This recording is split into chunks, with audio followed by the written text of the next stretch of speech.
Sebelum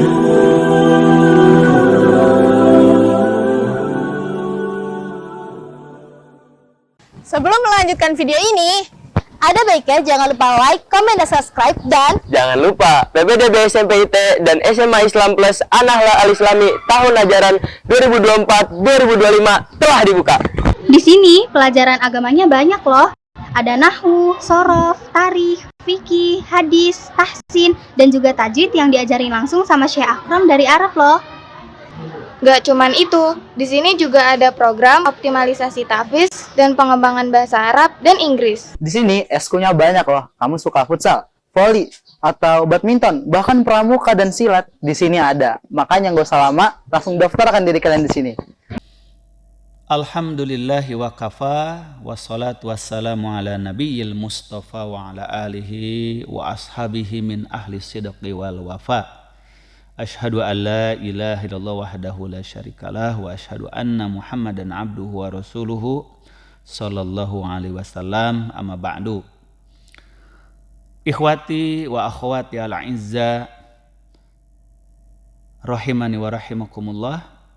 Syukur alhamdulillah kita kembali memanfaatkan waktu kita yang singkat dan sebentar ini dalam kajian ringkas tentang prinsip-prinsip tauhid dan dasar-dasar akidah. Mudah-mudahan dengan waktu yang singkat yang kita sisihkan ini, kita mengulang kaji kita tentang kemurnian tauhid dan kebenaran akidah, terutama di bulan saum Ramadan yang diberkahi ini. Kita memasuki bab yang ke-22, yaitu maja'a anna ba'da hadhil ummati ta'budul awthan. Bab tentang keterangan atau dalil-dalil bahwa sebahagian dari umat Nabi Muhammad ini terjerumus kepada penyembahan berhala. Ini memang terdengarnya adalah sangat mengerikan atau sangat ironis. Umat Nabi SAW yang sangat dijaga, dipelihara, dibentengi oleh Rasulullah SAW dari perbuatan syirik, ternyata akan ada sebahagian yang terjerumus kepada perilaku kaum jahiliyah, yaitu menyembah berhala. Wa qauluhu ta'ala alam tara ilal ladzina utu nasiban minal kitabi yu'minuna bil jibti wat taghut wa yaquluna lil ladzina kafaru haula'i ahda minal ladzina amanu sabila. Ini dalam surah An-Nisa ayat 51. Allah memberitakan kepada kita semua tentang perilaku sebagian dari ahli kitab terdahulu yang mereka telah diberikan kitab dari para nabi-nabi dan rasul yang Allah utus pada mereka, akan tetapi mereka meninggalkan kitab suci para nabi itu lalu terjerumus kepada kesyirikan. Maka firman Allah, tidakkah kamu lihat wahai Muhammad, orang-orang yang dahulu telah diberikan bagian dari Alkitab, yaitu kitab yang diturunkan kepada Nabi Musa, Nabi Daud, Nabi Isa, Taurat, Zabur, dan Injil, dan juga kepada nabi-nabi terdahulu. Tetapi mereka yu'minuna bil jibti wa taghut, malah mereka beriman kepada al-jibti wa taghut, yaitu kepada syaitan, sihir, dan taghut, apa saja yang disembah selain Allah, termasuk di dalamnya berhala-berhala dan patung-patung. Wa yaquluna lil ladzina kafaru, dan mereka mengatakan pada orang-orang kafir, maksudnya kaum musyrikin Mekah, haula'i ahda minal ladzina amanu sabila, bahwa orang-orang kafir penyembah berhala itu lebih mendapat petunjuk, lebih lurus agamanya daripada orang-orang yang beriman kepada Nabi Muhammad. Nah, ini adalah penyimpangan, penyelewengan dari para pengikut Nabi terdahulu, malah membenarkan perbuatan jahiliyah yang menyembah berhala dan patung daripada membela orang-orang yang beriman kepada Nabi Muhammad SAW, dan mengatakan bahwa jalannya orang-orang musyrikin lebih lurus, lebih mendapat petunjuk daripada jalannya orang-orang yang beriman kepada Nabi Muhammad. Padahal mereka diberikan kitab oleh Allah, karena mereka menyimpang, menyeleweng, mengingkari kitab suci para nabi. Wa qauluhu ta'ala qul hal unabbi'ukum bisyarri min dzalika masubatan indallah man la'anahu Allahu wa ghadiba alaihi wa ja'ala minhumul qiradata wal khanazira wa abadat tagut. Katakan oleh Muhammad, maukah kalian diberitahukan tentang manusia yang lebih buruk lagi daripada itu? Kedudukannya di sisi Allah lebih buruk daripada orang-orang jahiliyah, yaitu orang yang dilaknat oleh Allah, dimurkai oleh Allah, sampai mereka dijadikan sebagai kera-kera dan babi-babi. Nauzubillah min dzalik. Al-qiradata wal khanazir. Allah jadikan mereka seperti kera dan seperti babi, baik fisik jasmaninya maupun mentalitas dan rohaninya. Dan mereka menjadi penyembah-penyembah tagut, penyembah-penyembah berhala. Wa qauluhu ta'ala qala alladzina ghalabu ala amrihim lanattakhidanna alaihim masjida. Maka berkatalah orang-orang yang menguasai urusan mereka, sungguh kami akan menjadikan di atas kuburan mereka itu masjid-masjid, yaitu di atas kuburan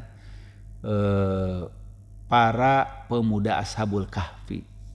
Maka orang yang berkuasa dan memiliki kewenangan kepada kaumnya, mereka mengatakan kami akan bangun masjid di atas kuburan mereka. An Abi Sa'id radhiyallahu anhu anna Rasulullah sallallahu alaihi wasallam qala la tattabi'anna sunana man kana qablakum. Sungguh kamu akan mengikuti sunnah-sunnah atau perjalanan hidup umat-umat sebelum kamu. Hadwal qadati bil qadati, yaitu selangkah demi selangkah, setapak demi setapak. Hatta laudakhulu juhra dabbin ladakhaltumuhu.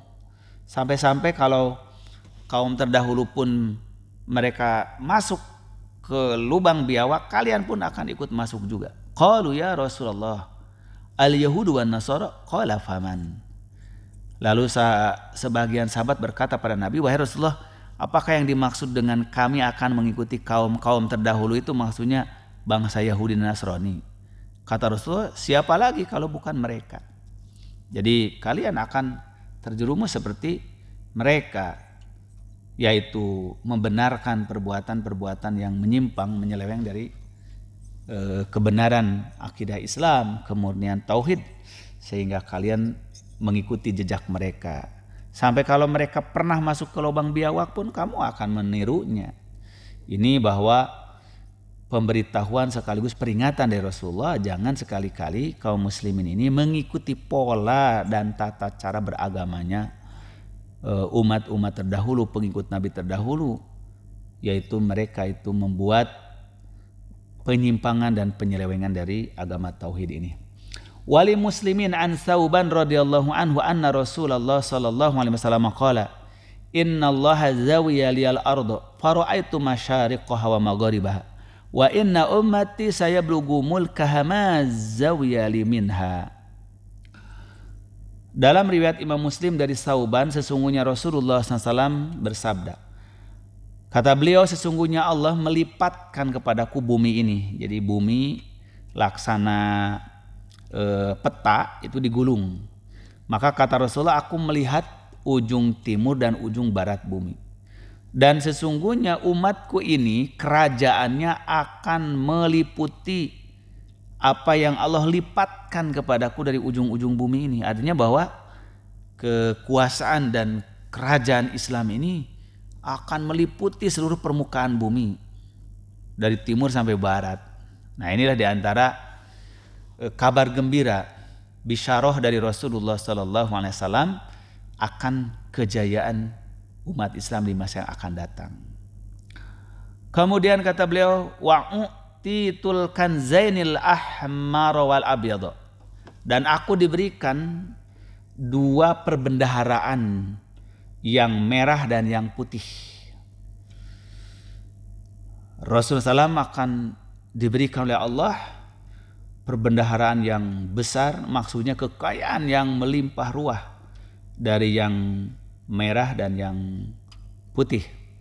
Maka merah dan putih ini ada yang menafsirkan maksudnya adalah kekaisaran Persia dan Romawi. Ada yang mengartikan yaitu adalah kekayaan yang melimpah emas dan perak. Wa ini sa'altu rabbi li ummati an la yuhlikaha bisanatin amatin wa alla yusallitu alaihim aduwan min siwa anfusihim fayastabihu baidatahum.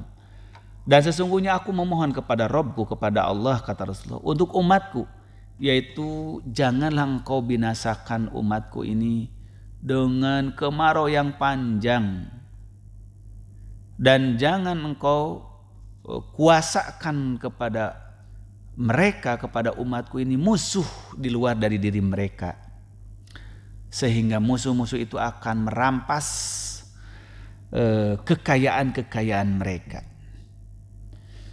Wa inna rabbi qala, dan sesungguhnya Rabbku berfirman, ya Muhammad, idza qadaitu qada'an fa innahu la yuraddu. Wahai Muhammad, sesungguhnya apabila aku telah memutuskan suatu keputusan, sesungguhnya tidak akan bisa ditolak, dikembalikan lagi. Wa inni u'titu kali ummatika alla uhlikahum bisanatin 'amah. Dan sesungguhnya aku akan memberikan kepada engkau untuk umatmu bahwa aku tidak akan membinasakan mereka dengan tahun umum, maksudnya tahun bencana, kemarau yang panjang, kelaparan yang menderita. Wa an la usallitu alaihim aduwan min siwa anfusihim fayastabihu baidatahum. Dan aku pun tidak akan menguasakan kepada mereka musuh-musuh di luar diri mereka yang merampas kekayaan mereka. Walau istama alaihim man biaqtariha. Walaupun sekiranya orang-orang itu berkumpul dari semua penjuru bumi untuk mengalahkan umatmu, tidak akan pernah. Hatta yakuna ba'duhum yuhlika ba'dan wa yusbi ba'duhum ba'da. Sampai kemudian justru yang membinasakan umatmu ini adalah sebahagian mereka menghancurkan sebahagian yang lain. Sebahagian mereka memerangi sebahagian yang lain, dan sebahagian mereka merampas, memperbudak sebahagian mereka yang lain.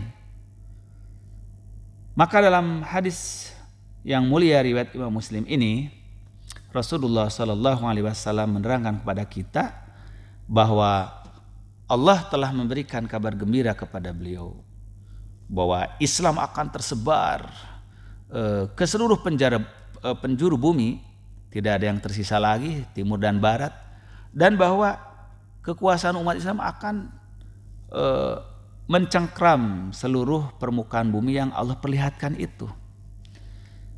Kemudian Rasulullah SAW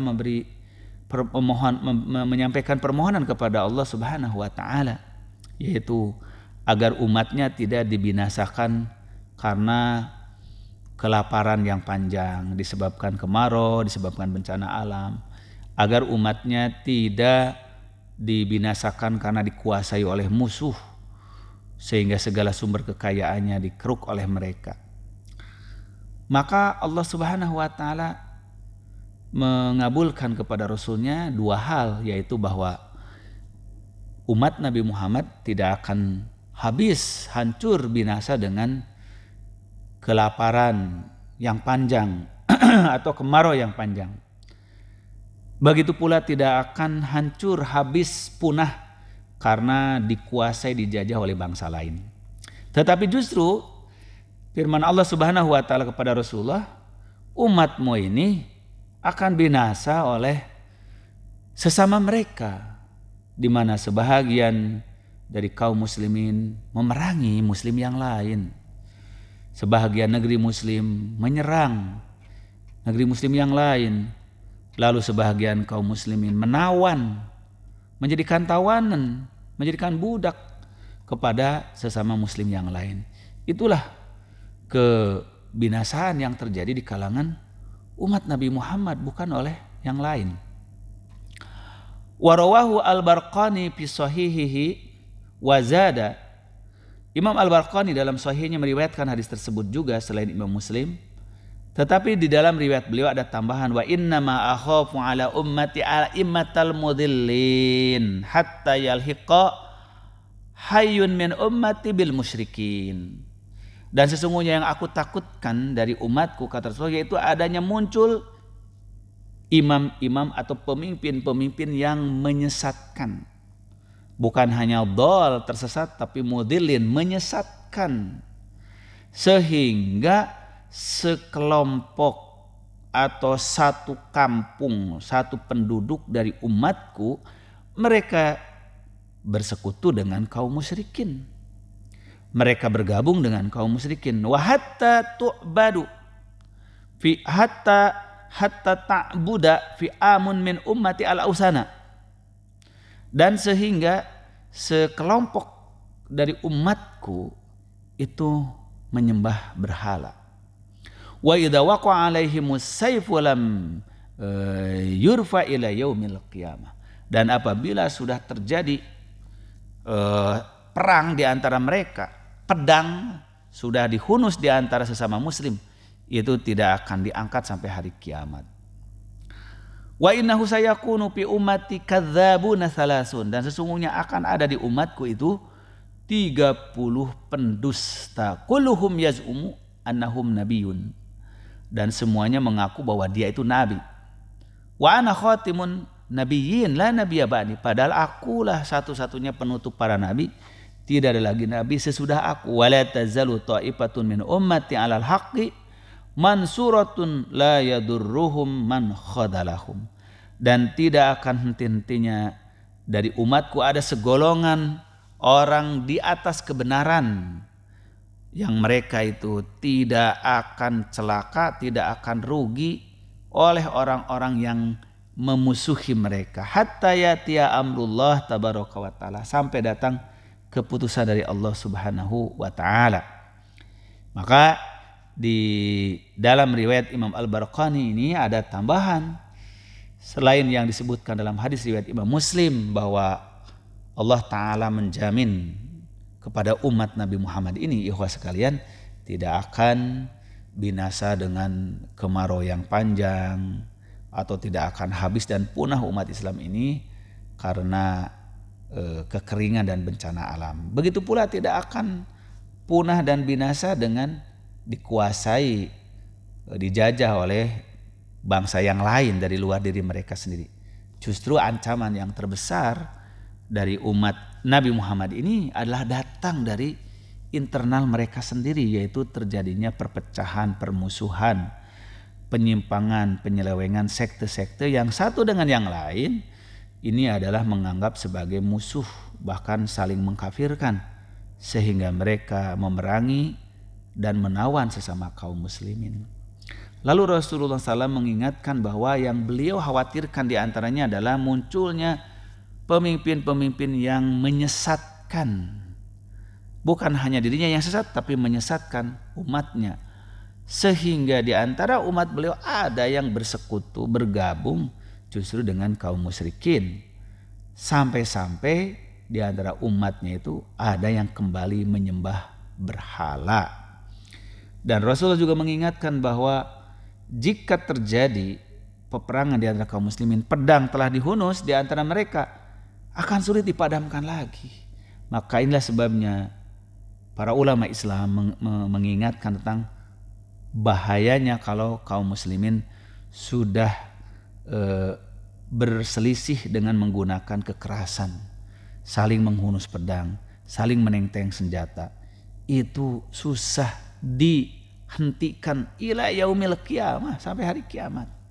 Karena semuanya merasa paling benar, karena semuanya merasa paling hak, sehingga merasa tidak berdosa untuk memusuhi, memerangi dan membunuh orang lain, termasuk juga orang yang sesama muslim, karena dianggap sudah keluar dari Islam.